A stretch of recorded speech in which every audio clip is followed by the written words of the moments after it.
All right, so let's jump in. Just a quick recap for everybody. Hi, I'm Terry Sullivan. I am the co-founder of a company called Waypoint Converts. We used to be called Aging Choices Pro.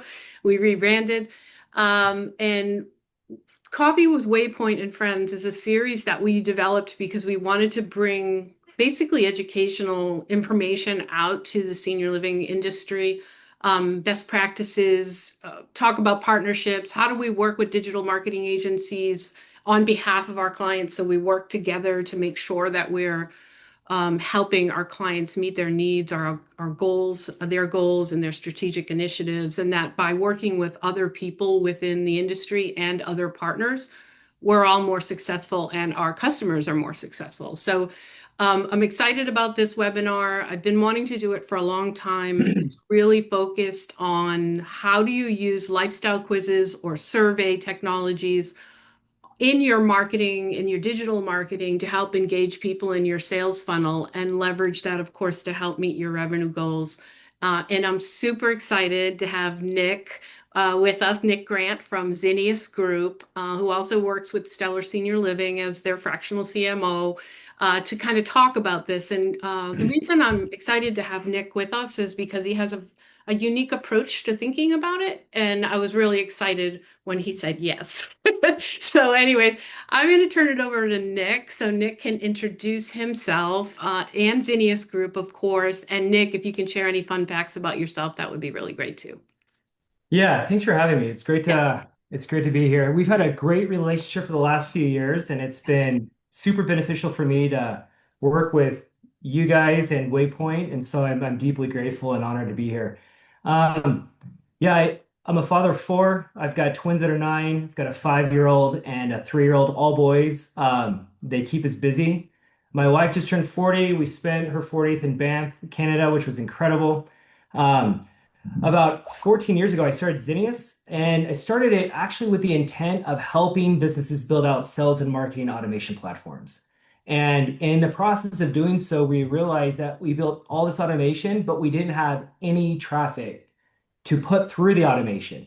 And that was my first real aha in marketing of like, don't automate anything until you understand why you're automating it. And I think sometimes people just automate ideas before they merit the automation, which I think is going to tie into what we're going to talk about today.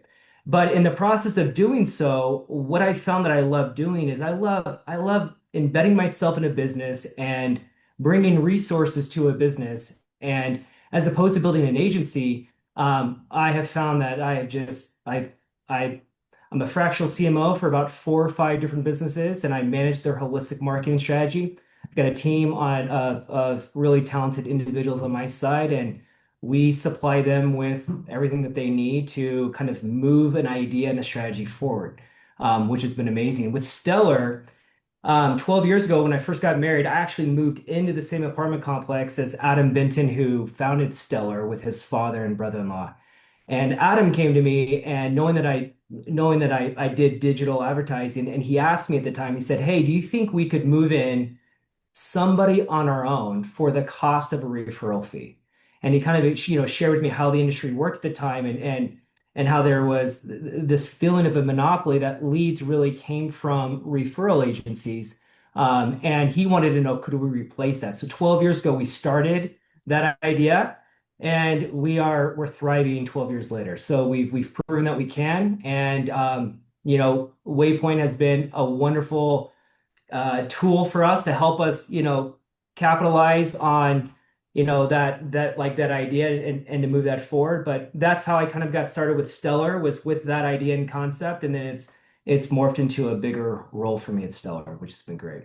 That's awesome. And then with Insignius Group, so if you were to outline like the top three things that you do, it makes sense to me because I meet a lot of providers who really don't have that big picture strategy. They're just trying to plug things in that they hear they should be doing. So that makes total sense. But what are the other things that you guys do at Zinnius as a whole, just so everyone knows the type of services that you offer?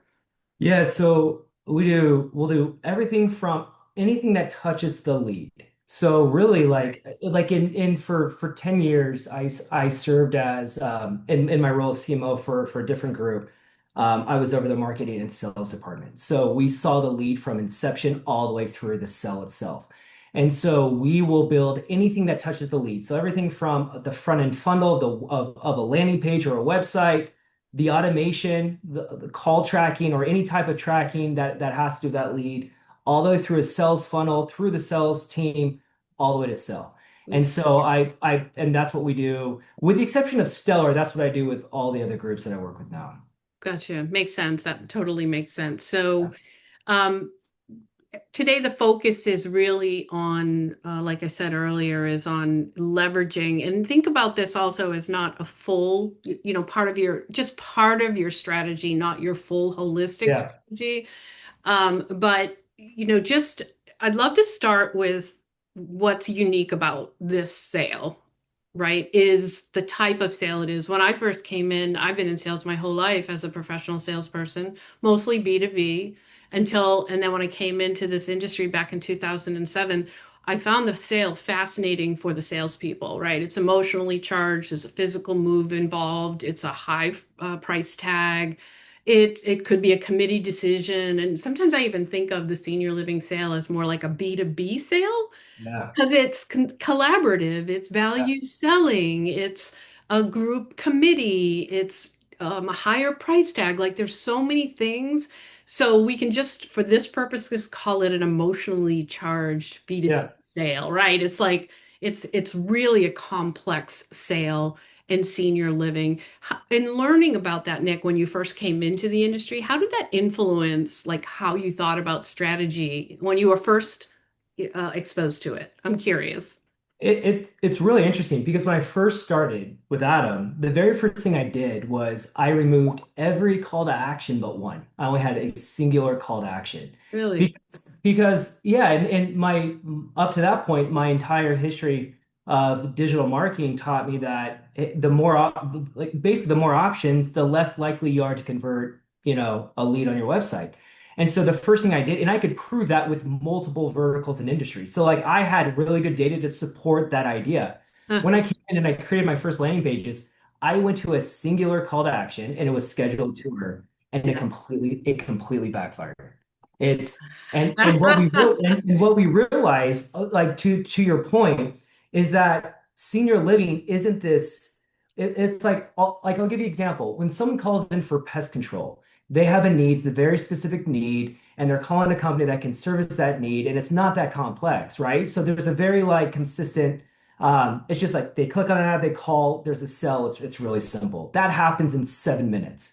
When you look at senior living, a person could be anywhere in that journey that you just discussed. They could be in the process of discovering. It also hinges on the type of care they're looking for. Independent living versus assisted living versus memory care versus skilled nursing. So depending upon that, that adds an additional layer of complexity to how you want to treat that lead that's landing on your website. But I learned the hard way very quickly that a singular call to action doesn't support all the different types of individuals that are coming looking for care.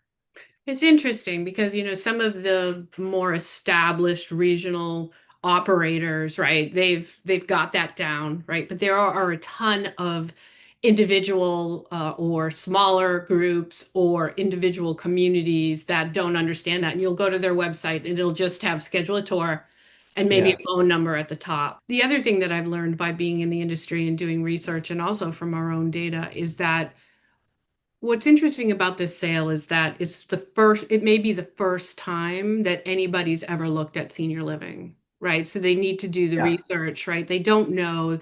Nexus Insights, which is Bob Kramer's company, they did a bunch of studies and some research, and they also found that people are feeling anxious. They may have some fear, right? They're not sure. They may have also been, if they're looking for things more at the bottom of the funnel, like memory care, have been denied that it's actually needed, or have been stretching it along. So I think that's really interesting that you learned early that you tried the one conversion technique yeah, and then it didn't work for you. So that's really, really interesting. But I think that we don't put ourselves in the shoes of the people that are looking enough, right? yeah. Want to stuff them down a tour, but they may not be ready for a tour yet. And that we know that I would say that the phase of people looking in marketing at in the marketing phase of it is much bigger than it is in the sales phase now. It used to be the phase was bigger and the marketing phase was smaller. So the Yeah. sales changed a lot significantly with the introduction of digital and digital education. So any thoughts on that?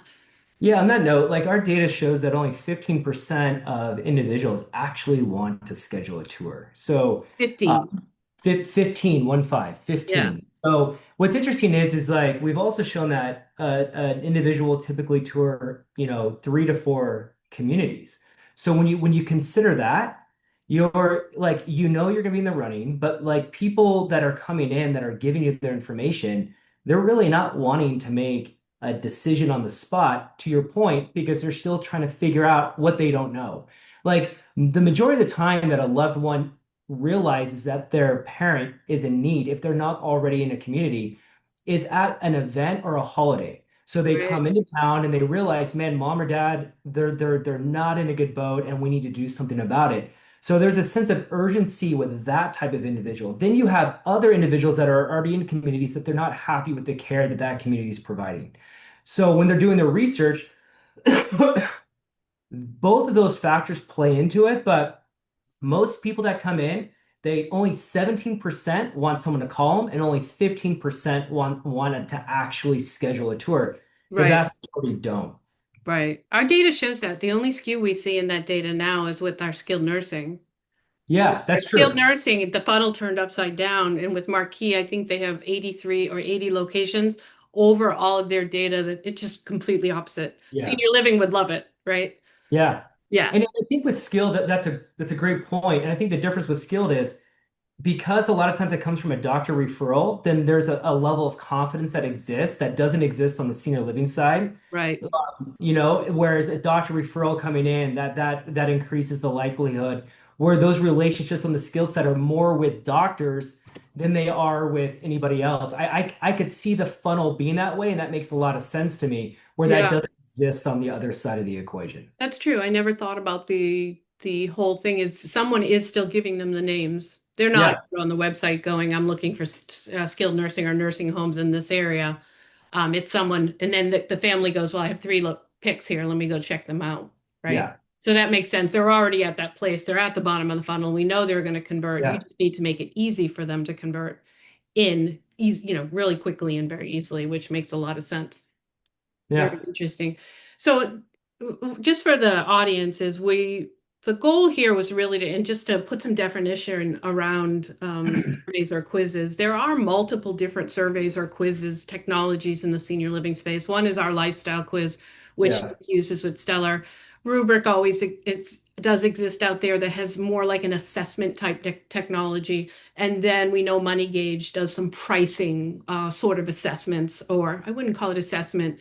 Maybe it's just a educational, um, almost like self-qualifying. So there yeah, are multiple technologies out there for senior living to utilize on your website. And it's really part of a holistic marketing strategy where you can take a technology like this and implement it in as part of the whole goal in order to capture. And I kind of have a theory about this, Nick, is that it tends to be sometimes a little more mid-funnel, right? So we know consumers, they want yeah, to educate themselves. They may not be ready to speak to a salesperson yet, and they're doing their research online, and it's much easier and more pleasant, or could be fun too, is to engage in one of these quizzes or surveys and then share data with providers and then determine and tell the provider how they want to move forward, right? It empowers them as a consumer. So I think that kind of my theory is that I'm afraid, but I can engage in this because it's really easy and kind of fun. And then the senior living provider wins too because they do get the lead, they do yeah. get the data, and they can use the data. Any thoughts on that with regard to what you've been doing with it? Yeah, I think I agree with all that. Yeah, I think it begins with understanding who is going to actually use it, yeah, right? And I think it begins with the type of community that with the type of care that you offer. I think on the skill side, there's a huge you've pointed out to us through the case study that you've done. Yeah. that there's a huge demand for just a quick intake type form where 100%. so I love that. I think like when you have an understanding that that's the need and you can fulfill that need with that type of technology, you do it 100% of the time because it's like no one people love that. They love to come and that's that instant gratification where it's easy for them to go through the process. And I think like when you think about a community that offers care, you need to understand when you want to implement this type of survey. So for us, for example, um, 47% of leads that come through any one of our 39 communities are looking for themselves. That's the audience that's going to fill Okay. this form out. So 47% are likely to engage with that form. And that data is pretty accurate. So from the data that you guys share with us in terms of who fills that out, I think Yeah. it's like 85 or 90% of those are actually the future resident themselves Yeah. going through that survey. Yeah. And I think for them, they want to know, am I compatible with this? Do they like are they going because people they're moving from their homes, they're a lot of times they're downsizing and they want to know that they're going to move into something that still feels like their home and that people recognize their interests and their needs. And I think that survey does a great job. If your community is primarily assisted living or memory care, then you have to appreciate that, like, look, the vast majority of those individuals looking for care is going to be the son or daughter or a loved one. And the likelihood of them filling out a survey like that is lower. So I think it's understanding, hey, my community offers this. Like, I need to appeal to this individual, but I also need to appeal to this individual. And I think, the way we've chosen to do it at Stellar is through a lot of trial and error and a lot of testing is we actually have our survey link embedded in one of our paragraphs above the fold of the page. And I know when we first met, there was concern over whether or not that would actually get used. And because it's buried and we have stronger calls to action buttons that are like schedule a tour, get pricing, common calls to action, talk to someone. But in all reality, it's our second best lead source.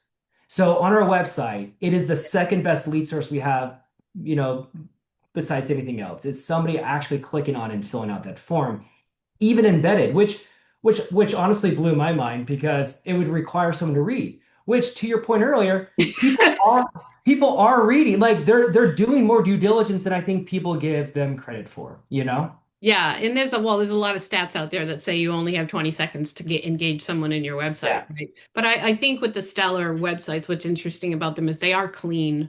There's not a lot of distraction there. You go there, it's beautiful, got nice colors. If you read that paragraph, it's literally right at the Yeah. top, right?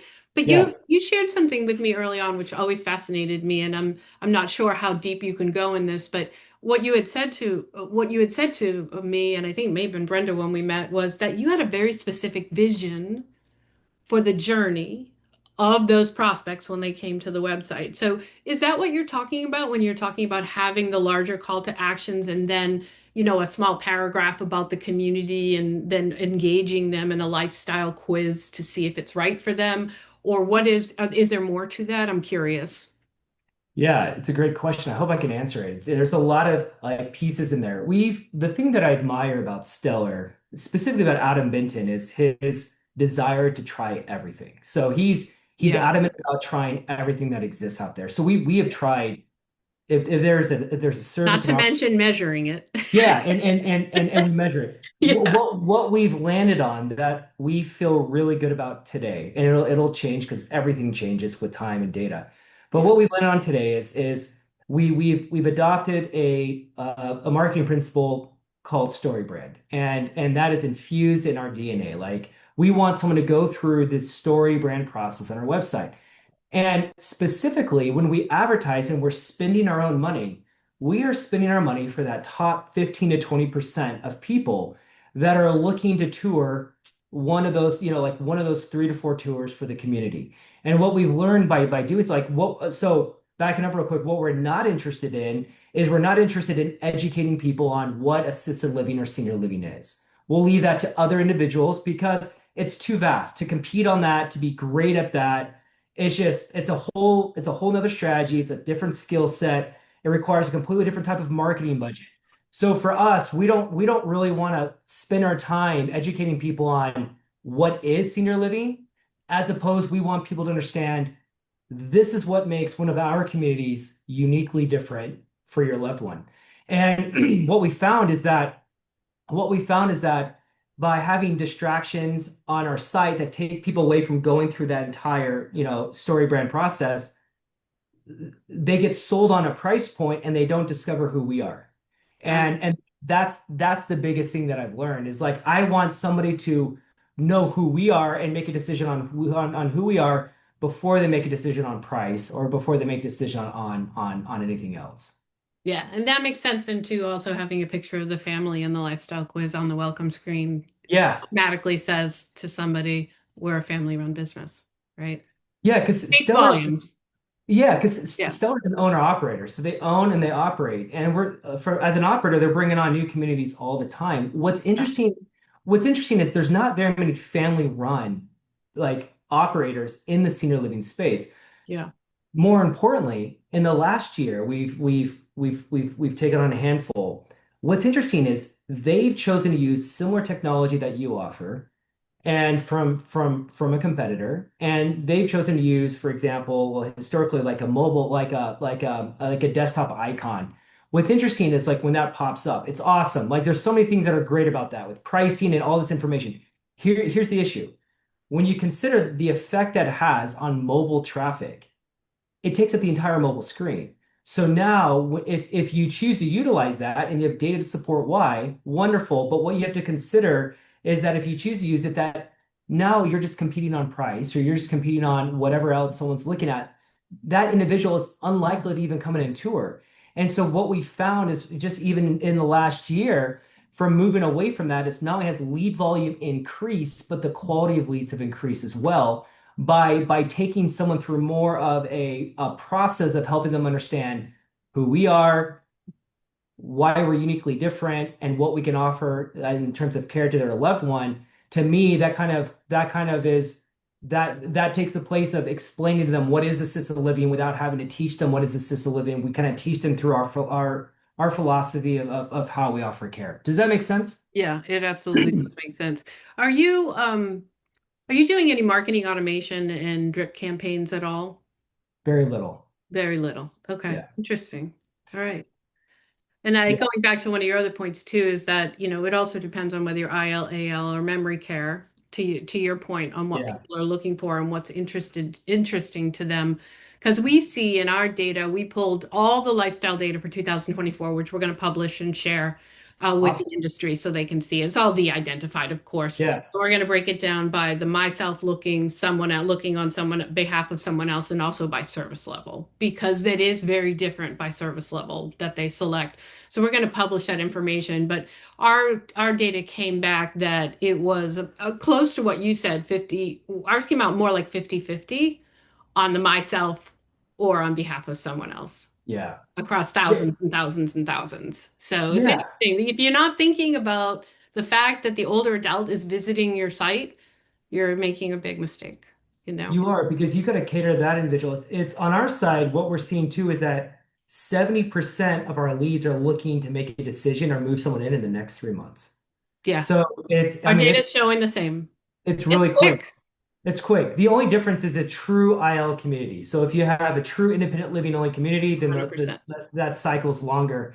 But on the whole, I mean, a lot of these individuals just they need to get in, they need to make a decision, you know, Yeah. and but going back to marketing automation, the Yeah. challenge with marketing automation is you have to know who you're competing against. So when you consider the individuals that you're competing against, referral companies, they are unbelievable in their relentless follow-up of a lead. So if you think that marketing automation is going to be them calling an individual 10 times in 3 days, you're going to lose. So there's an element of it's not that I don't believe in marketing automation, it's that I believe in marketing automation in the right framework. If we're nurturing a longer term lead like IL and we're just trying to keep people or we're opening a new community and there's a wait list or we're keeping I Yeah, 100% you want to keep them engaged. Yeah. 100% believe in it. But in terms of just like a lead flow, that's why you have infrastructure in your community, family advisors. It's like Their job really is, if they don't make a connection with the individual who is looking to move in or move their loved one in, marketing automation isn't going to do that for you. It's interesting because we see both sides of the camp. We see on Yeah. some of the more established, larger providers, they're really focused on that. They'll capture the data within the lifestyle quiz and use that to do drip campaigns. It's very complex. There's a lot Yeah. of complexities in it. But then I have other customers, regional customers that have like 15 locations that they're like, there is no way I'm letting anyone else touch Yeah.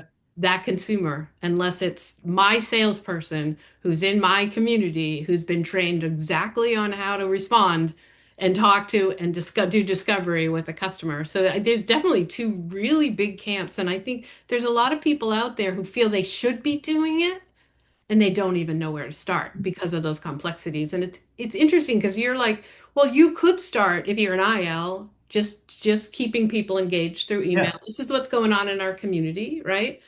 Interesting. I mean, that's a good place where you could start. That could be step one. I think so. And if you use software like Welcome Home, they've got some wonderful, really simple tools built into their software to kind of help. Yeah, Uh, but I think I think the thing to consider too when it comes to automation is the type of automation you want to do. Do you want to do text or email? It's interesting because um, Podium, which is one of the largest I know. providers for, Google Business Pro, Google actually owns a stake in Podium. Um, they moved away from email about 3 years ago, and their data suggests that it's I think their open rates on email is like 17%. It's like it's really low. But Yeah, on text messages, it's well over, 55, 60%.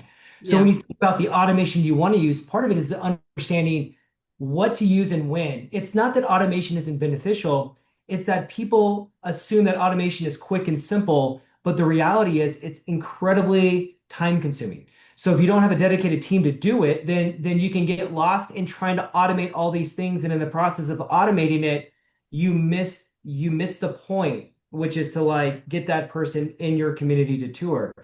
So I think there's a time and a place for it, and I believe in it. I think until we hit a certain point, I think we're better off having our family advisors, actually communicate.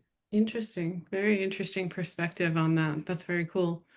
So we talked about just because this is about the lifestyle Yeah. quizzes. So I think there's some philosophy on this that they're super easy to take. They're not intimidating, right? It's a Yeah. simple way for someone to engage with your brand, even learn about your brand because there's little educational snippets in there, maybe even deliver additional content. We have, as a team, been looking at our product map for 2025. And we just released what we call an AI summary on the lifestyle quiz, which Yeah. I haven't even talked to you about yet. So I'm excited. So I will share it with you, and we'll set some time up to talk about it. Yeah. But basically, what it does is it takes all the data captured in the lifestyle quiz. It puts together this beautiful story of the prospect. It makes them human, puts it Yeah. into a story, and also gives the top three potential discovery questions you could ask based on the data they Awesome. provided, and also next steps. So all we need to do is turn it on, but I want to show it to you first. So we'll do a couple samples and send it to you. So we Awesome. keep thinking is that when you and I jumped on, we talked about that there's marketing and sales, and marketing and sales where companies, digital marketing agencies drive traffic, right? Yeah. Hopefully quality traffic to the Yeah. site or the landing page or wherever it is. Tools like ours help, or your own contact us forms help convert people into the sales funnel. And then you have sales, which takes it from there and then does their magic. And hopefully the customer becomes a move-in. So what we're trying to think about in our product, especially the lifestyle quiz, is how do we empower the sales people to be more engaged and not see it just as a lead, but see it as a person, see it as a person with needs, and then help them focus on value-based selling. So that's released, and we're really excited about that when we're thinking about the next step. And Adrienne's on the call today too, and we've been talking to her about how do we take that lifestyle quiz and then maybe deliver up some customized content to the person. So if they've expressed that downsizing and moving is a concern or important to them, is there a way that through some advanced logic and using AI that when they finish the quiz that there's a nice thank you message. We can send them to other content. We can embed a video. There's lots of things we can do. But how do we make it more meaningful for the consumer as well? in the experience. So I'm curious, and we have not built that yet. It's in the roadmap, but I'm curious your opinion on if we were to take a technology like this further, what might you do? What might you find helpful in something like this? Would it be insights? Would it be more or gifts? What would it be? I think I'm gonna start with this. I think I think working with you guys, what's been so wonderful about working with y'all has been the first of all, the price point's fantastic, but the customer service is amazing. So it's like Thank you. the I appreciate that because that no, is our it core of is. who we are. Yeah. Everyone on your team is fantastic. Like I've Yeah. loved working with everyone.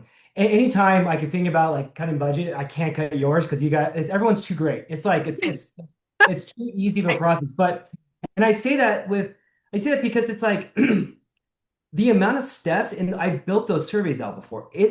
They're not hard, they're just tedious. And so there's like on the front end, it's to your point, it's simple, it's beautiful, they're easy to use. On the back end, they're more complex than people give it credit. For What I sure. want to say before we get to the AI is like AI is amazing, but I don't want it to diminish how beautifully simplistic your tool is and how helpful it is first and foremost. So, because what's interesting is in the spaces, before you add on the complexity of sending people all these places, myself, I would have to have a place for all those people to go. The overwhelm that I would feel in trying to create all those places would then deter from what you guys are already providing, which is all this wonderful data to begin with. So I think for me, if like what I love about the way you start off is turnover is an issue in senior living. It's it's hard. It's like a lot of times these family advisors come in, like 10 years ago, people would put a banner up on the side of the highway and the receptionist was the family advisor and people would walk in and people would move in. But now with all the money that's come in, with the anticipation of the next 18 to 19 years of this massive boom of seniors moving into Yeah. communities, now there's too many places to live and not enough seniors yet today. So now it's requiring more of a technical sell for an individual who hasn't needed to be technical.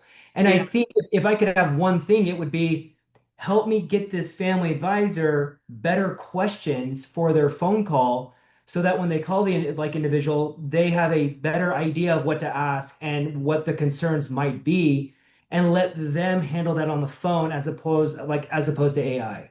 Yeah.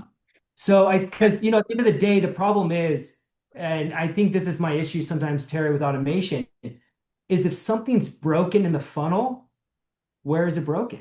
And I think sometimes if the AI is too complex and you don't know like how everything works or why it works, and you're not able to track it, if something's not converting, there's too many variances to understand, well, where do I go to fix it?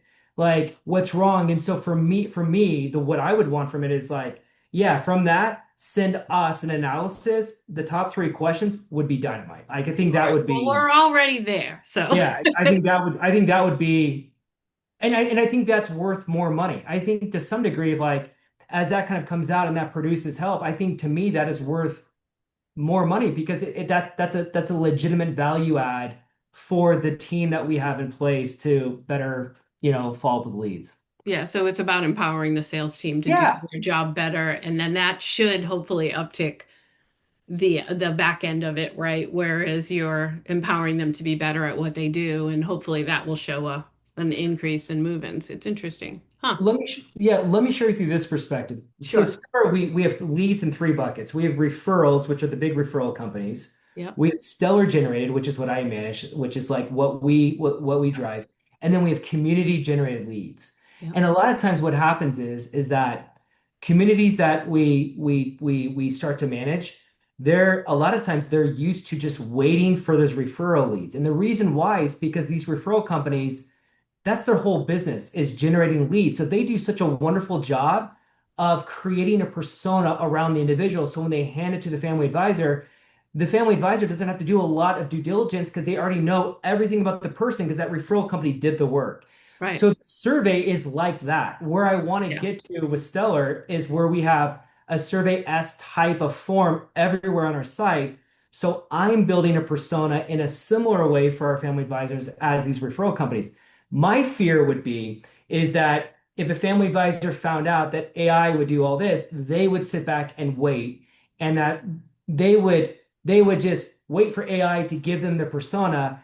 And what we found is that these communities that rely heavily on referral leads, they don't know how to do due diligence. So when we're investing in lead flow and leads are coming in, they tend not to manage those leads appropriately because there isn't that persona that's already there. So for me, I'm slightly hesitant when I hear that to build another persona by default with AI, and the family advisor understanding that in fear that they'll wait for the right product to come across their lap before they take action. Does that make sense? Yeah, it does. Yeah. I think you took it even further than I was thinking. Yeah. Yeah. Really, really So, interesting. It's like you want to utilize it to the best of your ability, AI, yeah. to add value, but really it's what matters to the providers and the operators more than what we think. So we're improving our dashboards where we have a 2.0 dashboard coming out in September, and we've been starting to reach out to customers to review it and doing much deeper analytics on the data that we do have so we can help improve conversions, all of that good stuff. So there's a lot of focus on that, right? So how do Yeah. we do that? How do we provide better data? I mean, overall, if you were to just talk about utilizing less about Waypoint in general, but is kind of to wrap this up, is if you were to talk about the journey of using the lifestyle quiz as part of one of your conversion techniques on your Yeah. website, and you were speaking to another provider, what would you say would be the top 3 or 4 things that you found of value in it, and how has it worked for you in general? I think just dovetailing off what we just talked about, you Yeah, do get a better idea of who's submitting the lead form. right. And it's an easier submission. Like it's a much easier form to fill out than asking those questions in a long form. Yeah, Um, that's one. Number two, you get more engagement where you would not have like otherwise. And it's interesting because really like the individuals who are looking for themselves, they want to fill something like that out. Like that works really well for them. yeah, Uh, one other way we started piloting this form too that I think is relevant to this is we started asking the similar type of questions in a different way when it comes to the size of the apartment that they want to get. So like, we'll have 9 floor plans, a studio, 1 bedroom, and 2 bedroom. But a lot of times the hiccup is what type of floor plan they want. It's pricing and floor plan. So we're taking a different approach where we're saying, hey, what if we ask them, what size do you want? How many bedrooms do you like? What type of accommodation? And then we kind of back in that way.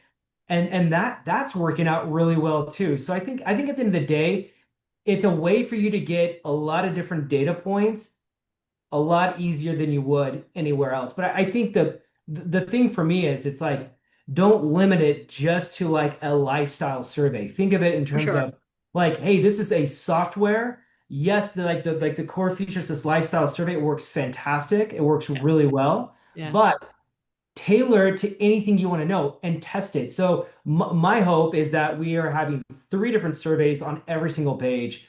Lifestyle, where do you like what type of room do you want to live in? And then tell yeah. us about like, like your financial goals. And then they can pick the one that they want to fill out. And then regardless of which one they interact with, we get the persona that we want, Right. from That's that great. form. Well, when you're ready to sit down and do that, we're ready. Awesome. No, that's awesome. I appreciate that. Is there anything else that you want to share, Nick? Because I think this has been really educational, and I really think you have a very unique perspective on how you've approached this, and I really appreciate you sharing that with us. Is there anything else that you'd like to add before we say goodbye? And No, I think this has been one of the tools. We've gone through a lot of tools. We've tried a lot of things. This is one that's just it's remained with us. And what I would caution is I've considered building this myself a lot of different times through things that I can control. But it's for me, and I know the point of this isn't to sell Waypoint, but for Right. me, this is like the partnership's too valuable. Like you guys have, I think what you guys provide outside of just the survey, it's the industry data and the knowledge that when you come back Best and you can share with practices. me, Yeah. it's wonderful because what it does is it gives me the confidence to continue moving or to change or if there are adjustments or things that are new that you guys are offering, you'll share that. And although we don't use everything you provide, Yeah. I know why we're using what you provide, and I know it's working well. And we have data, not just data, but industry data to support, the continued use of it. So I think if anything, I could theoretically I could do this on my own, but it's not beneficial. It's more beneficial as a partner that knows the space like Right. y'all do. So I appreciate that so much. I thank you for being a guest. yeah, And we'll I don't think we have enough folks on to open up for Q&A, but if anybody has a question, feel free to ask. I don't know if anybody does. If not, thank you, Nick. I appreciate you having here, and thank you. we'll be in touch soon. Sounds good. All Thanks. right, thank you. All right, guys. All right, Hi, bye. Nick.